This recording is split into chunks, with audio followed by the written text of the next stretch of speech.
వినయం అనేది స్నేహితులను పెంచుతుంది. గర్వం అనేది శత్రువులను పెంచుతుంది.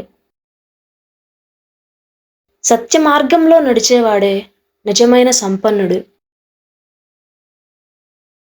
ఆనందాన్ని మించిన అందాన్నిచ్చే సౌందర్య సాధనం మరొకటి లేదు. దుఃఖం అనేది శిక్ష కాదు.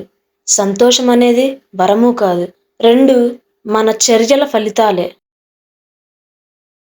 స్వర్గాన్ని నరకంలా చేసేది, నరకాన్ని స్వర్గంలా చేసేది మన మనసే.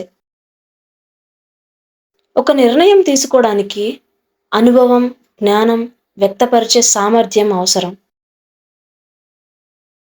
మనం పక్కవారికి ఎన్ని సలహాలైనా ఇవ్వచ్చు, కానీ వారి ప్రవర్తన మార్చలేం. ధైర్యం, కాలం, ప్రకృతి ఈ ముగ్గురు అత్యుత్తమైన గొప్ప వైద్యులు. ఆడది నీకు బానిస అవ్వాలంటే 2 మార్గాలు. పరుపు మీద పరిచేంత డబ్బైనా ఉండాలి, లేదా పడక మీద కామంలో ముంచగలిగేంత దమ్మైనా ఉండాలి. ప్రేమతో పెద్దగా ఉపయోగం ఉండదు.